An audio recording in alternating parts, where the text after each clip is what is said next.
ಗುರುಜಿ, ಶಿವಂ ವಾಸ್ತು ವಿಭಾಗದಲ್ಲಿ ನಿನ್ನೆ ತಿಳಿಸ್ಕೊಡ್ತಾ ಇದ್ರಿ ಮೀನಿನ ಬಗ್ಗೆ ಸಾಕಷ್ಟು ವಿಚಾರಗಳನ್ನ ಹೇಳಿದ್ರಿ. ಯಾವ ದಿಕ್ಕಿನಲ್ಲಿ ಇಡಬೇಕು ಮೀನುಗಳನ್ನ ಮತ್ತು ಎಲ್ಲಿ ಹೇಗೆ ಅದರಿಂದ ನಮ್ಗೆ ಏನೆಲ್ಲ ಉಪಯೋಗಗಳಾಗತ್ತೆ ಅಂತ ಕೂಡ ಹೇಳ್ತಿದ್ರಿ. ಜೊತೆಗೆ ನಾಳೆ ಕಾಯ್ತಾ ಇರಿ, ನಿಂಬೆ ಹಣ್ಣಿನ ವಿಶೇಷತೆ ಕುರಿತು ಹೇಳ್ತೀನಿ ಅಂತಿದ್ರಿ. ನೀರಿನೊಳಗೆ ನಿಂಬೆ ಹಣ್ಣು ಹಾಕ್ಬೇಕು, ಯಾಕೆ ಹಾಕ್ಬೇಕು ಅಂತ ತಿಳಿಸ್ತೀನಿ ಅಂತಿದ್ರಿ. ವೀಕ್ಷಕರೇ, ಇವತ್ತಿನ ದಿವಸದ ಆನಂದ ಬಾಷ್ಪ ಅಂದರೆ ಕೃಪಾ ಕಟಾಕ್ಷ ಯಾರಿಗೆ ಬೇಕು ಅಂತ ಹೇಳ್ತೀವಿ. ಒಂದು ಮನೆಯಲ್ಲಿ ಅಶ್ರುತರ್ಪಣವನ್ನು ಹಾಕಬೇಕು ಅಂತೀವಿ. ಅಂದರೆ ಪ್ರತಿಯೊಬ್ಬ ಮನುಷ್ಯನಿಗೂ ಒಂದು ಆನಂದವಾಗಬೇಕು, ಒಂದು ಆನಂದ ಬಾಷ್ಪ ಬರಬೇಕು ಅಂತ ಹೇಳ್ತೀವಿ. ಈ ನಿಂಬೆಹಣ್ಣು ಸೃಷ್ಟಿಯಾಗಿದ್ದೇನು ಅಂದರೆ ಆನಂದ ಬಾಷ್ಪದಿಂದ ಅಂತ ಹೇಳ್ತೀವಿ. ಅಮ್ಮನವರು ಆನಂದ ಬಾಷ್ಪವನ್ನು ಪರಮೇಶ್ವರ ಆನಂದ ಬಾಷ್ಪದಿಂದ ಹುಟ್ಟಿದ್ಯಾರು ಅಂದರೆ ಅವನಲ್ಲಿ ಕಣ್ಣಲ್ಲಿ ಬಂದಿರತಕ್ಕಂಥ ಆ ಅಶ್ರುತರ್ಪಣವೇ ಸಾಕ್ಷಾತ್ ರುದ್ರಾಕ್ಷಿ ಆಯಿತು. ಅಮ್ಮನವರಲ್ಲಿ ಆ ಕಣ್ಣಲ್ಲಿ ನೀರು ಬಂದಿದ್ದೇ ನಿಂಬೆಹಣ್ಣುಗಳಾಯಿತು. ಅದಕ್ಕೆ ಇವತ್ತು ನಿಂಬೆಹಣ್ಣು ನಾವೇನು ಹೇಳ್ತೀವಿ, ದೃಷ್ಟಿಗೆ, ದೋಷಗಳಿಗೆ ಪರಿಹಾರ, ಮಂಗಳವಾರ ಶುಕ್ರವಾರ ದುಷ್ಟ ಸಂಹಾರಕ್ಕೆ ಮಾಲೆಯ ರೂಪದಲ್ಲಿ ಅಥವಾ ದೃಷ್ಟಿಯನ್ನು ತೆಗೆದಾಗಲಿ, ಅಮ್ಮನವ್ರಿಗಾಗಲಿ, ಮನೆಗೆ ನಿವಾಳಿಸೋದಾಗಲಿ, ಮನೆ ರಕ್ಷಣೆಗಾಗಲಿ ಎಲ್ಲದಕ್ಕೂ ನಿಂಬೆಹಣ್ಣೆ ಪ್ರಯೋಗ. ಯಾಕೆಂದರೆ ಅಮ್ಮನವರು ಅಂದರೆ ಜಗನ್ಮಾತೆ. ಇಂಥ ಒಂದು ಜಗನ್ಮಾತೆಗೆ ಅಶ್ರುತರ್ಪಣ ಅಂದರೆ ಆನಂದ ಬಾಷ್ಪ ಯಾವತ್ತಾಯಿತು? ಇಡೀ ಜಗತ್ತಲ್ಲಿ ಬ್ರಹ್ಮ ವಿಷ್ಣು ಮಹೇಶ್ವರನ ಸೃಷ್ಟಿ ಮಾಡಿದ್ಲಂತೆ. ಸೃಷ್ಟಿ ಮಾಡಿದ ಕ್ಷಣಕ್ಕೆ ಆ ತ್ರಿಮೂರ್ತಿಗಳಿಗೆ ಶಕ್ತಿ ಇಲ್ಲದೆ ನಿಶಕ್ತಿಯಾಗಿ ಹೀಗೇ ಒಲಾಡ್ತಿದ್ರಂತೆ. ಹೀಗೆ ಒಲಾಡ್ತಿದ್ದವ್ರಿಗೆ ಅಯ್ಯೋ ನಿಶಕ್ತಿಯಾಗಿದ್ದಾರೆ, ಇವರಿಗೆ ಒಂದು ಶಕ್ತಿಯನ್ನು ಕೊಡೋಣ ಅಂಥೇಳಿ ಹೀಗೆ ಎದೆ ಮೂಲಕ ಕೈ ಇಟ್ಕೊಂಡು ಅಮ್ಮ ಜಗನ್ಮಾತೆ ಏನು ಮಾಡಿದ್ಲಂತೆ, ತನ್ನ ಕೈಯಲ್ಲಿ ತನ್ನ ಅಂಶವನ್ನು ಲಕ್ಷ್ಮಿ, ಸರಸ್ವತಿ, ಪಾರ್ವತಿನ ಸೃಷ್ಟಿ ಮಾಡಿ ಬ್ರಹ್ಮ ವಿಷ್ಣು ಮಹೇಶ್ವರನ ಕೊಟ್ಟಳು. ಭಾಳ ಸಂತೋಷ ಆಯಿತು. ಆಗ ಆ ಅಸ್ಥಿರತೆ ಇತ್ತಲ್ಲ, ಸ್ಥಿರತೆ ಬಂತು. ಅಂದರೆ ನಮ್ಮಲ್ಲಿ ಆ ಅಸ್ಥಿರತೆ ಅನ್ನೋದು ಮಾಯೆ. ಅಸ್ಥಿರತೆ ಇದ್ದಾಗ ಸ್ಥಿರತೆಯನ್ನು ಕೊಡೋದು ಆ ಮಾಯೇನೆ. ಅದಕ್ಕೆ ನೆಗೆಟಿವ್ ಏನಾಯಿತು, ಪಾಸಿಟಿವ್. ಜಗನ್ಮಾತೆ ಯಾವತ್ತಿದ್ರೂ ಪಾಸಿಟಿವೇ. ಅದಕ್ಕೆ ಆದಿಶಕ್ತಿಯ ಮೂಲವಾಗಿರ್ತಕ್ಕಂಥ ಜಗನ್ಮಾತೆ ಅಶ್ರುತರ್ಪಣೆ ಸಾಕ್ಷಾತ್ ಆ ಜಗನ್ಮಾತೆ ಹೇಳ್ತಾರಂತೆ, ಆಹಾ ಸೃಷ್ಟಿಯ ಮೂಲ ಸನ್ಮೂಲ ಆಯಿತು, ಸನ್ಮನ ಅನುಗ್ರಹ ಸಿದ್ಧಿಯಿತು. ಅಂದರೆ ಯಾವತ್ತೂ ಬ್ರಹ್ಮ ವಿಷ್ಣು ಮಹೇಶ್ವರರು ಸೃಷ್ಟಿ ಸ್ಥಿತಿ ಲಯ ಇದೆಲ್ಲ ಆದಾಗ ಮಹಾಕಾಳಿ, ಮಹಾಲಕ್ಷ್ಮಿ, ಮಹಾಸರಸ್ವತಿಯನ್ನು ನಾನು ಕೊಟ್ಟೆ. ಈ ತ್ರಿಗುಣ ಕಾಳಗಳು ತ್ರಿಗುಣಗಳಲ್ಲಿ ಕೊಟ್ಟೆ. ಹಾಗೇನೆಂದರೆ ಕಾಯ ವಾಚ ಮನಸ್ಸ, ಈ ಮನಸ್ಸದಲ್ಲಿ ನನಗೆ ಪರಿಪೂರ್ಣತೆ ಸಿಕ್ತು ಅಂದಾಗ ಆ ಅಶ್ರುತರ್ಪಣದಲ್ಲಿ ನಿಂಬೆಹಣ್ಣಿನ ರೂಪದಲ್ಲಿ ಭೂಸ್ಪರ್ಶವಾಯಿತು. ಅದಕ್ಕೆ ಆ ಭೂಸ್ಪರ್ಶವಾದಾಗ ಇಡೀ ಜಗತ್ತಿನ ಅಮ್ಮನವರು ಇವತ್ತಿಗೂ ನೋಡಿ ಯಾರ ಮನೇಲೂ ನಿಂಬೆಹಣ್ಣು ಬೆಳೆಯೋಕ್ಕೆ ಸಾಧ್ಯ ಇಲ್ಲ. ಭಾಳ ಜನಕ್ಕೆ ನಿಂಬೆಹಣ್ಣು ಯಾರ ಮನೇಲಿ ಬೆಳೆಯುತ್ತೆ, ಸಿದ್ಧರ ಮನೇಲಿ, ಸಿದ್ಧಿ ಅನುಗ್ರಹ ಪಡೆದಿರೋ ಮನೇಲಿ.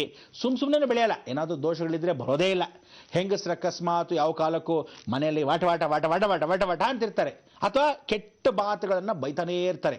ದರ್ದದವನೇ, ದ್ರಾಬ್ ಮುಂಡೆದೆ, ಹಾಗೆ ಹೀಗೆ ಬೈತಾ ಇರ್ತಾರೆ ಅಂತ ಇಟ್ಕೊಳ್ಳಿ. ಆ ಬೈಯೋ ಮನೇಲಂತೂ ಜಗನ್ಮಾತೆ ಬರಲ್ಲ. ಅದಕ್ಕೆ ಎಲ್ಲಿ ಶಾಂತಿ ಇರುತ್ತೋ, ಎಲ್ಲಿ ಸಿದ್ಧರು ತಪಸ್ಸನ್ನು ಮಾಡ್ತಾರೋ, ಎಲ್ಲಿ ಸಿದ್ಧಿ ಸಾಧನೆಗಳಿರುತ್ತೋ ಆ ಶ್ರಮದಲ್ಲಿ ಯಾವತ್ತಾದರೂ ಅವಕಾಶವಿದ್ದರೆ, ಆ ದೋಷಗಳು ಇಲ್ಲದೇ ಇರೋ ಸ್ಥಳವಾದರೆ, ಒಳ್ಳೆ ಆಶ್ರಮದಲ್ಲಿದ್ದರೂ ಕೂಡ ನಾವು ಆಶ್ರಮದಲ್ಲೂ ಸುಮ್ಮನೆ ಬರಲ್ಲ.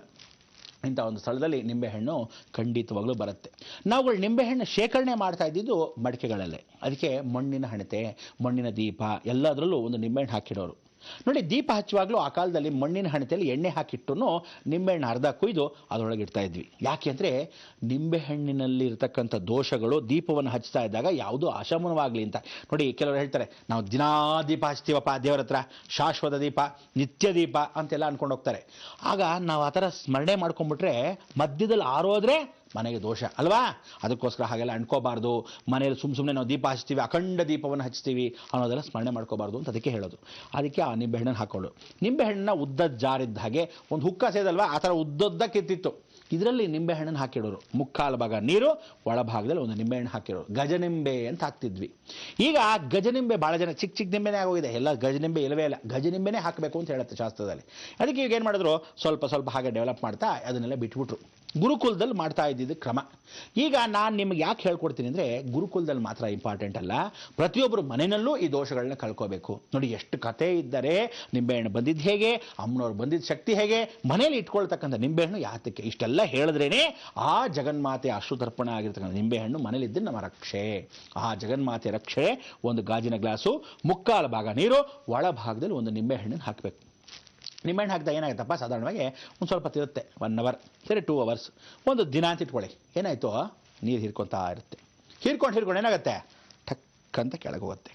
ಆದರೆ ಇದು ಕಣ್ಣಿಗೆ ಕಾಣುತ್ತಾರೆ ಇರಬೇಕು, ಎಲ್ಲೋ ಒಳಗೆ ಇಟ್ಕೊಳ್ಳೋದಲ್ಲ.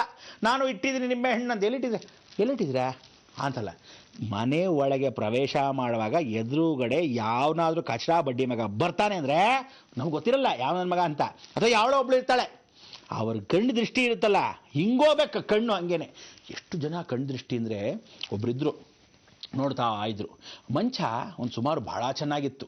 ಆ ಒಳ್ಳೆ ಸ್ಟ್ರಾಂಗ್ ಆಗಿದ್ದ ಮಂಚ ಪಠಾರ ಅಂತ ಮುರಿದೋಗೋದು. ಏನಕ್ಕೆ ಅಂದರೆ ದೃಷ್ಟಿ, ಕಣ್ಣು ದೃಷ್ಟಿ. ಆ ಕಣ್ಣು ದೃಷ್ಟಿ, ಅದಕ್ಕೆ ಹೇಳ್ತಾರೆ ಕಲ್ಲಡಿ ಪಟ್ಟಾಲಂ ಕನ್ನಡಿ ಪಡ್ಕೊಡೋದು.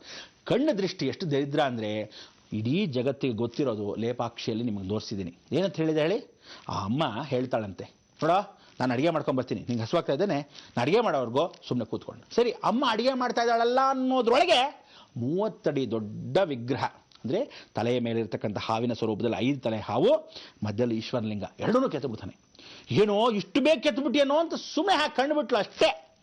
ಪಾಠ ಪಾಠ ಪಾಠ ಪಾಠ ಅಂತ ಸೀಳೋಯ್ತು ಆ ಲಿಂಗ ಮತ್ತು ಹಾವು. ಅದಕ್ಕೆ ಇವತ್ತು ಲೇಪಾಕ್ಷಿಯಲ್ಲಿ ಕಣ್ಣು ದೃಷ್ಟಿಗೆ ಶುರುವಾಯಿತು ಇಡೀ ಜಗತ್ತಿಗೆ ಕಲ್ಲಡಿ ಪಟ್ಟಾಲಂ, ಕಳ್ಳಲ್ಲೇ ಮಾಡಿರ್ತಕ್ಕಂಥದ್ದು. ಕಲ್ಲಡಿ ಪಟ್ಟಾಲಂ ಕನ್ನಡಿ ಪಡ್ಕೊಡೋದು. ಕಣ್ಣು ದೃಷ್ಟಿ ತಾಯ್ದೂ ಹೇಳೋಕ್ಕಾಗಲ್ಲ, ಅಂದರೆ ಯಾರ್ದು ಕಣ್ಣು ದೃಷ್ಟಿ ಭಾಳ ಕೆಟ್ಟದು ಅಂತ. ಆ ಕಣ್ಣು ದೃಷ್ಟಿಯಲ್ಲಿ ಮೇಲೆ ಬೀಳೋಕ್ಕೋಸ್ಕರನೇ ಈ ನಿಂಬೆಹಣ್ಣು ಗಾಜಿನ ಗ್ಲಾಸಲ್ಲಿ. ಇದು ಅವ್ರಿಗೆ ಕಾಣಲಿ ಅಂತಲ್ಲ, ನಮ್ಮಲ್ಲಿ ಇಟ್ಟಾಗ ಅದರ ಪರಿಣಾಮ ಏನಾಗುತ್ತೆ ಅಂತ ನಾವು ನೋಡ್ಕೋಬೇಕು. ಇಲ್ಲ ಮಧ್ಯೆ ಹೋಗಿ ಬಗ್ ನೋಡೋಕ್ಕಾಗಲ್ವಲ್ಲ, ಅದಕ್ಕೆ ಗಾಜಿನ ಗ್ಲಾಸಲ್ಲಿ ಇಟ್ಕೊಳ್ಳೋಕ್ಕೆ ಒಂದು ಸೌಕರ್ಯ ಭಗವಂತ. ನೋಡಿ, ಕೇತು ಅನ್ನೋದು ಗ್ಲಾಸ್ ಪೀಸು, ಗ್ಲಾಸಿನ ಬಾಗಿಲು, ಪ್ಲಾಸ್ಟಿಕ್ಕು, ಇದೆಲ್ಲ ಯಾರಿಂದ? ಕೇತುವಿಂದ. ಸೊ ಇಷ್ಟೆಲ್ಲ ಪ್ರಮಾಣದಲ್ಲಿ ಗಾಜಿನ ಗ್ಲಾಸಲ್ಲಿ ಇಡಬೇಕು. ಎಲ್ಲಿಟ್ವಿ? ಮನೆ ಒಳಗೆ ಬಾಗಿಲ ಮುಂದೆ ಇಡ್ತೀವಿ. ಆ ಬಾಗಿಲ ಮುಂದೆ ಕೂಡ ಎಲ್ಲಿಡಬೇಕು? ಎಡಭಾಗದಲ್ಲಿ, ಅಂದರೆ ಬಾಗಿಲಲ್ಲಿ ನಿಂತರೆ ಎಡಭಾಗಕ್ಕೆ ಇಡಬೇಕಾ? ನಾವು ಬಾಗಿಲಿಂದ ಮನೆ ನೋಡ್ಬೇಕು, ಫಸ್ಟು ಅಲ್ಲಿ ಇಟ್ಕೋಬೇಕು. ಎಡಭಾಗಕ್ಕೆ ಇಡಬೇಕಾ, ಬಲಭಾಗಕ್ಕೆ ಇಡಬೇಕಾ? ಅದನ್ನೆಲ್ಲ ನೀವು ಯೋಚನೆ ಮಾಡ್ತಾ ಇರಿ. ಈಗ ಬಂದೆ.